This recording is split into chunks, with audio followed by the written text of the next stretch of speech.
Assalamualaikum warahmatullahi wabarakatuh. Pada kali ini, saya ingin kongsikan dengan sahabat-sahabat sekalian beberapa panduan interaksi ibu bapa dengan anak-anak di rumah berkaitan dengan peperangan dan konflik, namun secara khususnya merujuk kepada isu Palestin yang sedang mendapat perhatian kita pada hari ini. Panduan ini penting untuk membolehkan kita memainkan peranan secara efektif bagi membantu anak-anak kita bukan sahaja mempelajari sesuatu daripadanya, membuat sumbangan, bersolidariti dengan saudara kita di Palestin, namun pada masa yang sama juga memantau kesihatan dan kondisi emosi serta mental mereka bila mana berlakunya lambakan maklumat, terutamanya dalam bentuk image dan video di media sosial untuk perhatian kita bersama. Pada kali ini perbincangannya akan merangkum beberapa isi penting seperti yang saya senaraikan di sini.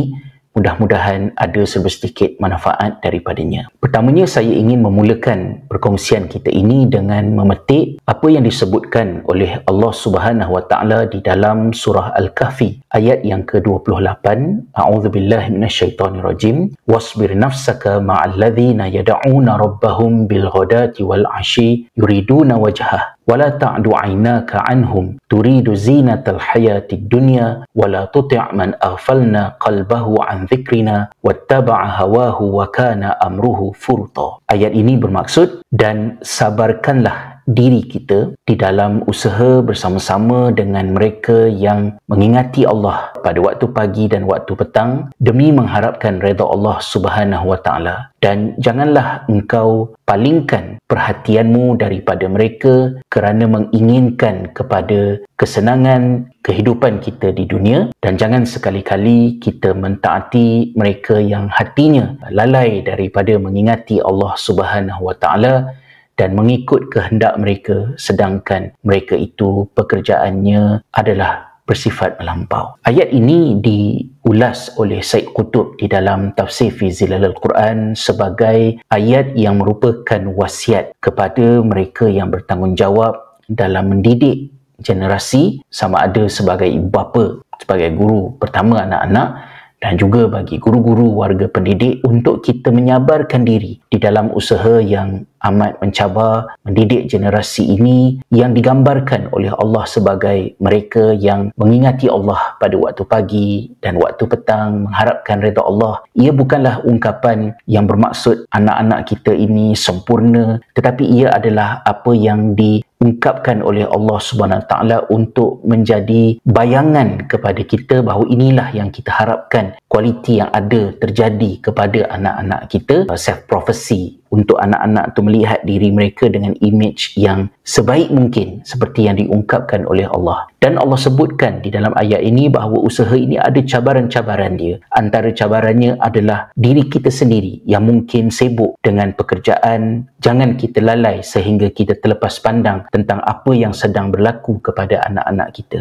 Dan di bahagian akhir ayat itu juga menjadi peringatan kepada kita bahawa di dunia ini majoriti mereka yang berbincang tentang anak-anak remaja adalah terdiri daripada mereka yang berfikir bagaimana mereka boleh mendapat keuntungan daripada demografi ini. Apa yang boleh dijual, apa yang boleh dipasarkan kepada golongan ini. Tidak ramai yang bila berfikir tentang anak-anak, tentang remaja, yang mereka fikirkan ialah bagaimanakah mereka boleh membantu, menolong untuk menyelamatkan dan membangunkan potensi mereka. Sedangkan golongan-golongan ini yang memanipulasi dan mencari keuntungan, kerja mereka tidak ada penghujungnya. Ini wasiat peringatan kepada kita agar kita mengambil berat tentang tanggungjawab ini. Sebagai permulaannya, saya ingin mengajak kita untuk meninjau bagaimanakah Nabi SAW memposisikan anak-anak, kanak-kanak di dalam konteks peperangan. Kita ada dua situasi, iaitu anak-anak yang berada di medan konflik, dan ini lebih mencabar situasinya. Namun pada masa yang sama juga kita ada kanak-kanak yang tidak berada di medan konflik tetapi juga berisiko pada hari ini, terutamanya disebabkan oleh perkembangan teknologi maklumat. Namun berpatah balik kepada keadaan asalnya, kita dapat melihat di dalam hadis sahih Muslim ini bagaimana Ibnu Umar radhiyallahu anhuma menceritakan beliau berkeinginan untuk menyertai peperangan bersama dengan tentera Islam di dalam peperangan peperangan Uhud. Tetapi Nabi SAW menolak penyertaan Abdullah bin Umar ketika itu kerana baginda mendapati beliau pada masa tersebut berusia 14 tahun. Dalam tahun yang berikutnya, apabila Abdullah bin Umar menyatakan sekali lagi hasratnya untuk bersama-sama di dalam peperangan, barulah baginda mengizinkan. Nafi' menceritakan bagaimana kisah ini dibawa oleh beliau kepada Umar bin Abdul Aziz yang merupakan khalifah pada masa tersebut. Rumusan yang dibuat oleh Umar bin Abdul Aziz daripada kisah ini ialah ini harus menjadi panduan untuk kita boleh membezakan garis sempadan di antara kanak-kanak dengan orang dewasa. Kalau ditanya usia akil baligh 15 tahun sebagai usia muktamad penghujung pada membezakan seorang mukallaf dengan yang belum mukallaf, itu asalnya antaranya adalah daripada kisah ini. Jadi kalau kita perhatikan konteksnya di zaman Nabi SAW,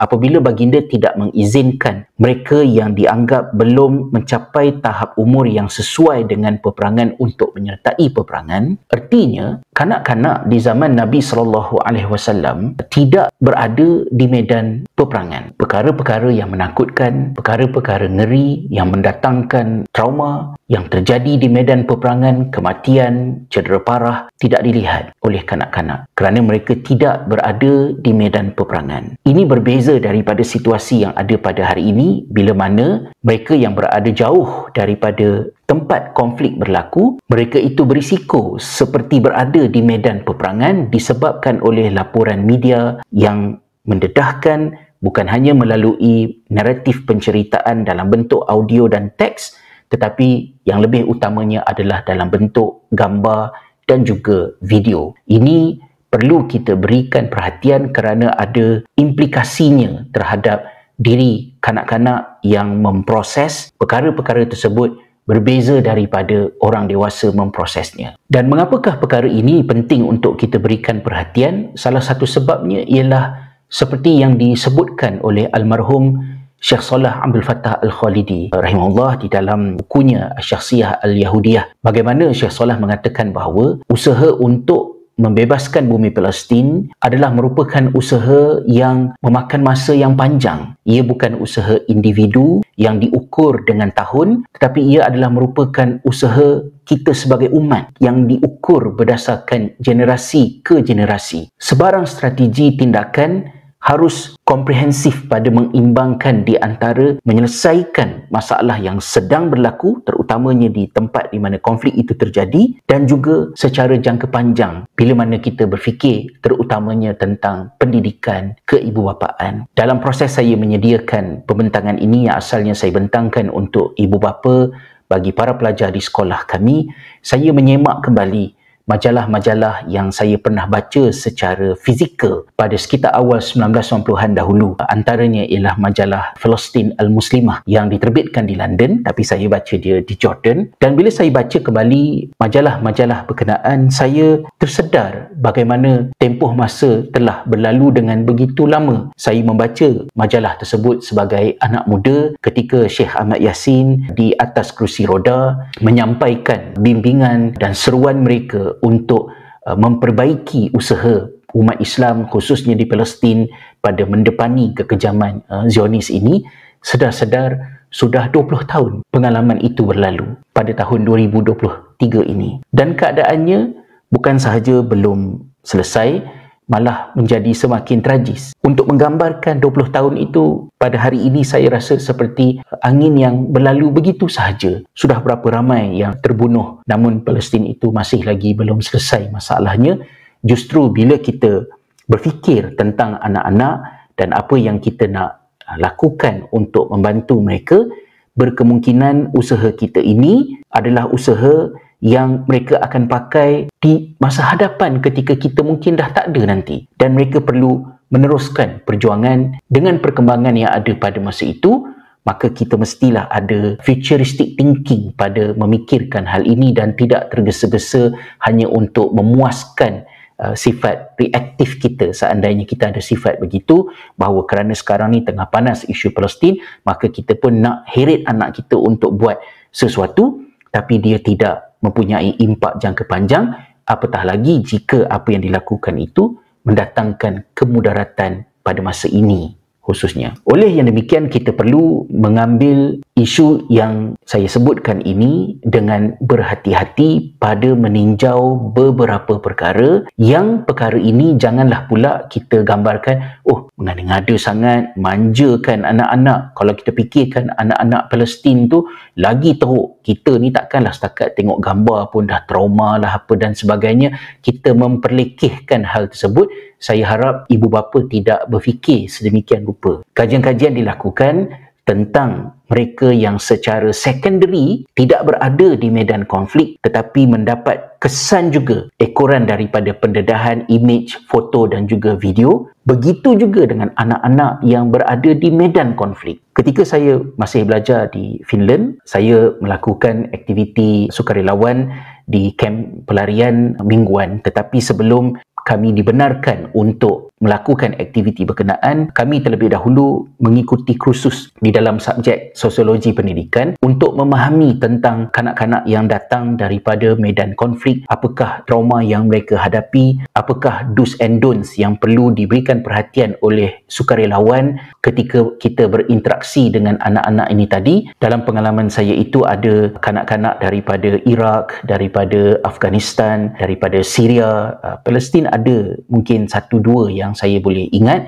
dan juga daripada negara-negara bukan Muslim, termasuk juga daripada beberapa buah negara Afrika berkonflik yang berhadapan dengan peperangan.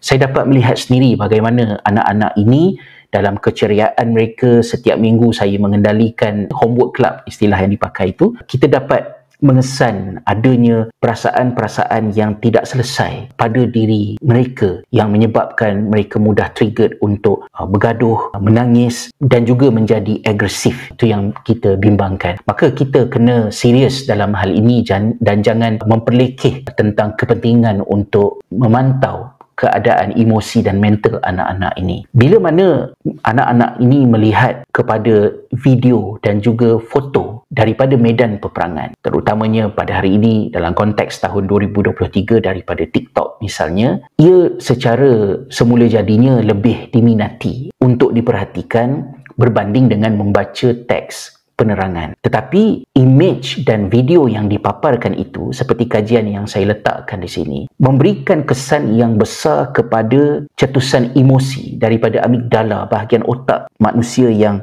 menerbitkan emosi ni tadi, yang menimbulkan kesukaran untuk reaksi yang lebih teratur, akal fikiran memproses apa yang dilihat itu dengan baik. Ini terjadi kepada orang dewasa. Bila mana kita lihat, bila saya menghasilkan 1-2 video yang mungkin tajuknya agak kontroversi, ramai yang melenting, memaki hamun saya. Walaupun saya tidaklah terkesan apa-apa, duka cita bagi pihak mereka yang melakukannya, kan tidak sepatutnya mereka begitu. Tapi saya fikir salah satu daripada punca yang mendorong kepada reaksi yang sedemikian rupa adalah seandainya consumption kita terhadap video dan imej daripada medan peperangan itu begitu banyak dan menjejaskan kebolehan kita meregulasi emosi, mengatur percakapan dan tindakan. Ini masalah yang dihadapi oleh orang dewasa. Bagaimana pula jika kanak-kanak? Selepas daripada kejadian September 11 di Amerika Syarikat pada tahun 2001, para penyelidik telah menghasilkan satu terminologi yang disebut sebagai secondary terrorism untuk merujuk kepada keganasan dan implikasinya yang membabitkan mereka yang tidak menyaksikan kejadian September 11 itu secara fizikal, tetapi mereka itu berada di tempat lain, malah juga di masa-masa yang mendatang, namun mendapat implikasi yang turut membimbangkan disebabkan oleh bagaimana media framing laporan berita mengenainya melalui gambar dan juga melalui video. Kajian-kajian ini menunjukkan bagaimana kanak-kanak boleh mengalami kekeliruan untuk membezakan di antara risiko peperangan, kebimbangan, ancaman yang terjadi bila berlakunya keganasan itu dengan kehidupan dia yang berkemungkinan jauh daripada realiti tersebut, tetapi dia seolah-olah berada di dalam situasi itu. Dan ini boleh menyebabkan pelbagai implikasi yang rencam. Yang pertamanya mungkin desensitization, hilang rasa sensitif terhadap keganasan, terhadap kematian, terhadap pembunuhan. Desensitization itu menyukarkan anak-anak ini untuk berempati dalam realiti kehidupan dia sendiri. Bila mana ada orang yang dibuli, kawan-kawan dia yang cedera, yang perlukan pertolongan, bantuan, perasaan untuk sensitif terhadap kejadian itu boleh rosak disebabkan oleh pendedahan yang berlebihan terhadap perkara ini. Yang keduanya juga adalah menimbulkan ketakutan, kebimbangan, kegelisahan, sukar untuk tidur dan juga boleh menjadi agresif bila mana terjadinya situasi seperti ini. Ini juga merupakan sebahagian daripada implikasi pendedahan kepada material dalam bentuk imej dan video yang saya sebutkan tadi untuk pemantauan ibu bapa. Jadi kita berhati-hati dan imbangkan di antara dua prioriti penting. Yang pertama, kita memang nak anak-anak kita supaya mereka ini menjadi individu berinformasi, mereka faham, tahu apa yang berlaku, dan yang keduanya, kita juga nak menjaga keutamaan kesihatan mereka agar apa yang dipaparkan itu tidak mendatangkan kesan segera dan juga kesan perlahan jangka panjang yang terbit kemudian. Dan untuk kita mula beralih kepada beberapa strategi yang boleh dipertimbangkan, kita juga perlu ubah suai mindset kita supaya kita tidak terperangkap di dalam tanggapan keberanian, heroism adalah satu-satunya kebaikan berbanding dengan kebijaksanaan, kebolehan berfikir dan benda yang biasa-biasa terjadi di sekolah. Ini penting agar kita boleh mengimbangkan di antara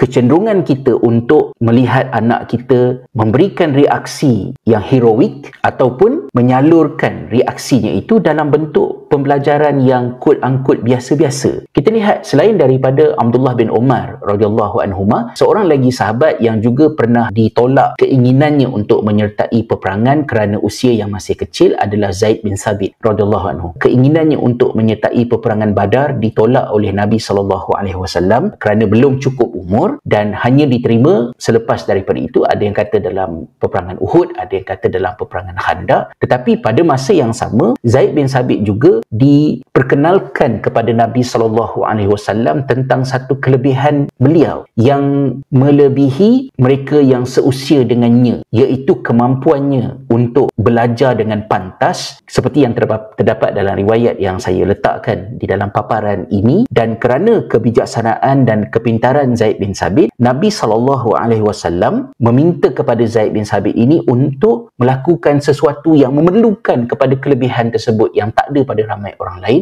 Baginda meminta agar Zaid bin Sabit belajar bahasa orang-orang Yahudi yang dibimbangi oleh Nabi SAW, memanipulasi maklumat, surat menyurat, komunikasi antara baginda, komuniti Muslim dengan golongan ini dalam keadaan kita tidak memahami bahasa mereka. Dan Zaid bin Sabit melakukannya dengan begitu pantas, tidak terhenti setakat itu. Di sepanjang hayatnya, beliau adalah merupakan seorang sahabat yang bijaksana di kalangan ulama para sahabat, pakar khususnya di dalam ilmu faraid. Untuk anak-anak kita memberikan reaksi terhadap apa yang berlaku di Palestin, reaksi itu boleh lahir dalam pelbagai bentuk yang bersesuaian, termasuk juga seandainya reaksi itu adalah dalam bentuk yang tidak quote-unquote heroik. Jika dia boleh mengarang sesuatu, belajar sesuatu yang tidak ditandakan sebagai reaksi kepada isu Palestin tetapi mendatangkan manfaat yang spesifik, maka perkara itu juga harus digalakkan. Jangan tenggelam di dalam bayangan bahawa Palestin menuntut hanya reaksi dalam bentuk yang heroik semata-mata. Selepas daripada zaman Nabi SAW juga, kita boleh melihat contoh yang dipaparkan oleh bapa kepada seorang tokoh yang ramai rakyat Malaysia mengaguminya, iaitulah Sultan Muhammad Al-Fatih. Ayah kepada Sultan Muhammad Al-Fatih, iaitu Sultan Murad, mengungkapkan tentang pentingnya untuk dibezakan di antara heroism dan juga hikmah kebijaksanaan. Beliau menyatakan ada bezanya manfaat yang diperolehi daripada sesuatu yang dilakukan melalui kekerasan dengan pedang dalam medan peperangan berbanding dengan sesuatu yang manfaatnya terbit daripada kesabaran, kebijaksanaan, belajar dan menekuni proses yang tidak heroik macam yang kita sebutkan tadi. Dan digambarkan juga dalam nasihatnya ini, seseorang yang tergesa-gesa untuk mendapatkan manfaat daripada anak-anak adalah seumpama orang yang nak makan buah tin, pergi ke kebun, tak sabar ambil sahaja buah tin yang masih hijau, hajatnya nak makan buah tin, tapi buah yang masih hijau belum masak itu bila masuk ke mulut, berkemungkinan yang dimakan itu adalah racun. Tetapi jika dia bersabar, tunggu sampai buah tu masak dulu, baru makan, maka barulah dia boleh mendapat manfaatnya sebagai buah tin. Jika kita tergesa-gesa untuk memaksa anak kita tidak menjadi kanak-kanak, menjadi lebih dewasa daripada masa sebenarnya, sebab kita nakkan kepewiraan, kita baca cerita-cerita tentang pahlawan Islam dahulu dan kita nak anak kita segera menjadi seorang yang hebat, kita terlepas pandang tentang faktor usia tadi. Bukan sahaja terlepas pandang, bahkan kita melanggar contoh yang ditunjukkan oleh generasi dahulu yang dah berjaya dengan caranya itu, bermula daripada zaman Nabi SAW yang melindungi kanak-kanak, kerana kanak-kanak di zaman Nabi SAW itu menjadi pembela Islam, menjadi sebaik-baik generasi dalam sejarah, bukan melalui kekasaran, tendang, terajang, tampar ke, rendam dalam air ke apa. Tidak. Baginda mempromosikan beberapa amalan keibubapaan yang pada ketika itu bukan satu perkara yang orang-orang Arab biasa, seperti mencium anak, memeluknya, bermain dengan anak-anak, kerana kita tahu ada banyak riwayat yang menunjukkan setengah dari kalangan para sahabat berasa hairan melihat interaksi baginda dengan kanak-kanak. Itu cara Nabi. Dan Sultan Murad telah menunjukkan perkara yang sama dalam menghasilkan kepribadian Sultan Muhammad Al-Fatih. Malah disebutkan juga hakikat remaja yang tidak berfikir dulu sebelum melakukan satu-satu perkara. Ungkapan beliau tentang realiti remaja, termasuklah anaknya sendiri, yang sebelum daripada itu diberikan hak bermain dengan secukupnya, dan bermain itu bukan membuang masa, bukan anti perkembangan, tidak dibentuk potensinya, tetapi bermain itu adalah proses kanak-kanak berpindah daripada usia kanak-kanak ke usia dewasa dengan sebaiknya. Yang membenci bermain atas nama belajar, belajar pun tak faham, bermain pun tak faham, dan kita jangan terperangkap dalam hal yang sedemikian rupa. Dalam diskusi kita dengan anak-anak tentang isu Palestin ini, saya pernah berkongsi perkara yang sama untuk warga pendidik dari aspek pedagogi, subjek, konteks sekolah, apa yang cikgu boleh buat, kerana cikgu juga perlu memainkan peranan yang berkesan dalam hal ini. Kalau cikgu tak ada ilmu tentang hal ini, bila mereka fikir tentang Palestin, nanti yang mereka akan fikir ialah mereka menyalurkan aktiviti mereka sebagai dewasa untuk anak-anak buat. Kalau mereka memboikot, contohnya, satu daripada pendekatan yang penting, mereka tidak menyalurkan dengan betul, mereka promosi kepada kanak-kanak di sekolah supaya boikot produk A, produk B, produk C, yang menentukan siapa yang beli tak beli barang di rumah keluarga kanak-kanak itu bukan budak-budak tu, tapi mak ayah dia. Jadi jika kita tidak strategikan dengan baik, kita memposisikan budak-budak ni untuk seandainya mak ayahnya ada pendapat yang berbeza, anak-anak ni berkonflik, bertelagah dengan mak bapak. Sedangkan ada banyak lagi cara lain yang boleh digunakan untuk menjadikan anak-anak ini peka dan boleh respon dengan lebih berkesan terhadap isu Palestin dengan kerjasama ibu bapa. Antaranya adalah di halaman Teach Palestine, Darris an Palestine, mengandungi banyak bentuk lesson plan, pernah saya kongsikan dengan warga guru. Tetapi untuk ibu bapa sebagai penutupnya, ini adalah beberapa strategi yang saya sarankan untuk kita pertimbangkan. Yang pertamanya adalah menggunakan strategi metakognitif, yakni sebelum kita nak cerita pada anak kita tentang apakah itu Palestin, kenapa Palestin penting, Masjidil Aqsa itu apa, kiblat yang pertama, maklumat sekian 1, 2, 3, 4, nanti dulu, pause dulu, cari ruang dengan penuh kesabaran. Saya sebut sabar tu sebab benda ni bukan benda yang senang, untuk kita bagi ruang supaya anak kita share dulu apa yang dia dah dengar, apa yang dia dah tahu, apa yang dia fikir, apa yang dia rasa tentang isu Palestin. Daripada situ kita boleh menyesuaikan bagaimanakah bentuk pendekatan yang nak diambil dengan anak-anak kita pada tahap-tahap usia yang berlainan dengan pendedahan-pendedahan yang berbeza di antara satu sama lain. Kemudian yang kedua, apabila kita nak menceritakan kepada anak kita tentang satu-satu perkara, kita perlu peka tentang kemampuan akal fikirannya memproses benda tadi. Kanak-kanak pada usia prasekolah berkemungkinan besar sangat sukar untuk memproses apa jua maklumat tentang isu Palestin ini tadi, pada usia sekolah rendah darjah 1, 2, 3, pemikiran mereka kurang abstrak. Maka untuk membentangkan tentang konsep-konsep mungkin agak sukar. Maka kita punya cerita tu perlu straightforward, simple, dan cara yang baik untuk digunakan adalah dengan menyelang-nyelikan di antara cerita kita dengan maklum balas mereka. Kita cerita sedikit, kemudian mereka kongsi maklum balas mereka dan kita nampak tahap faham dia macam mana, kemudian kita sambung lagi. Contohnya, kenapa orang Israel ni serang Palestin di usia anak-anak darjah 1, darjah 2, darjah 3? Mungkin persoalan, beza di antara Yahudi, Zionis dan juga Bani Israel, macam video yang pernah saya lihat tu, mungkin tak ada keperluan lah untuk anak-anak ni tadi. Tapi kita boleh mulakan dengan 1, 2, 3 perkara yang mudah. Kita sekarang ni ada dekat Malaysia. Kita lahir kat sini, datuk nenek kita dekat sini. Indonesia pun sama juga, Singapura pun sama juga, Thailand pun sama juga. Macam itulah juga dengan dekat Palestin. Ada orang duduk situ, orang Islam macam kita, mereka orang Arab, dan mereka dah duduk situ bergenerasi. Tiba-tiba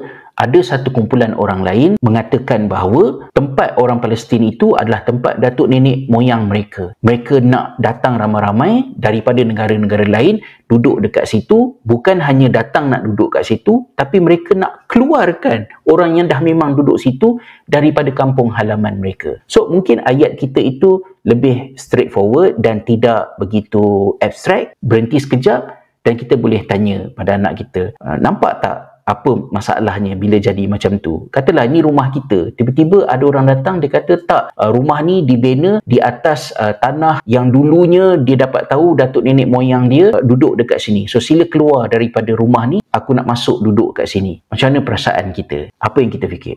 Salah lah kata anak, mana boleh macam tu? Dan kita follow secara berperingkat untuk menyesuaikan penerangan itu dengan tahap anak. Yang ketiganya, jangan kita memberikan fokus hanya kepada soal fakta tentang kefahaman, tapi juga kita perlu peka dengan perkembangan emosi anak-anak. Bukan sahaja emosi tentang semangat tak semangatnya mereka untuk bersolidariti dengan Palestin, tetapi juga hal-hal yang kita sebutkan di awal tadi. Kegelisahan, kerisauan, fikiran dia, teruknya dunia ni nak kiamat ke, so nak buat apa lagi, nak belajar, nak buat apa lagi, bersusah payah, apa lagi yang boleh dibuat sebab Yahudi ni kuat sangat. Mungkin timbul rasa putus asa yang kita sama ada kita nampak ataupun kita mungkin tak perasan. Contohnya susah nak tidur, nightmare, yang mungkin kita tak perasan, pantau. Dan jika keadaan anak itu berada di tahap yang sangat membimbangkan dan perlu kepada bantuan profesional, haruslah ianya diusahakan juga. Dan yang terakhirnya ialah selepas berlakunya perbualan, perbincangan, adalah amat digalakkan untuk anak-anak itu disalurkan apa yang dia fikir, apa yang dia rasa itu kepada aktiviti. Sama ada aktiviti itu mempunyai impak secara direct kepada Palestin, misalnya dengan bantuan keuangan, mengutip derma, ataupun impak yang mungkin tidak mempunyai kesan direct langsung kepada Palestin, tapi dia tidak harus diperkecilkan. Misalnya untuk mereka menulis surat. Ada seorang yang sama umur dengan kita yang ada dekat Palestin, tapi dia tak boleh pergi sekolah sebab sekolah dia kena bom, dan dia rasa sedih. Apa yang boleh kita tulis surat untuk beri semangat kepada dia, untuk doa ke? So anak-anak ni pun buat, tulis surat, dan surat itu mungkin tak sampai pun ke Palestin, tapi surat itu bermanfaat untuk bentuk diri mereka. Dan perbincangan-perbincangan ini lebih mencabar, mungkin tidak di tanah air, tapi bagi saya yang berada di negara Eropah sebagai minoriti Muslim di sini, dia penting kerana kita tidak mahu anak-anak terbelenggu di dalam emosi yang menyebabkan mereka itu boleh terjebak di dalam tindakan-tindakan yang berbahaya bila mereka tidak boleh menyalurkan apa yang mereka rasa kepada satu solusi yang konkret dan bermakna kepada mereka. Individu-individu yang terjebak dalam aktiviti keganasan, ada ramai di kalangan mereka itu yang berkongsi latar belakang yang sama, bahawa mereka ini adalah daripada third culture children, kanak-kanak yang berhijrah daripada satu negara ke satu negara lain. Di Ireland ini contohnya, mereka tidaklah boleh menjadi Irish sepenuhnya kerana rakan-rakan Irish melihat mereka sebagai Asian, dan bila mereka balik kampung pula, di kampung pula kata mereka ni anak orang putih sebab tak berapa nak pandai cakap Melayu sangat, dan dah duduk bersekolah di negara lain. Jadi mereka ni dalam limbo, berbahaya kepada kanak-kanak jika kita tidak mempunyai agenda pendidikan pada membentuk mereka dengan sebaik mungkin. So ini adalah sebahagian daripada perkongsian yang saya harapkan ada serba sedikit manfaatnya untuk panduan ibu bapa maklum balas pertanyaan amat saya alu-alukan. Wallahu a'lam. Assalamualaikum warahmatullahi wabarakatuh.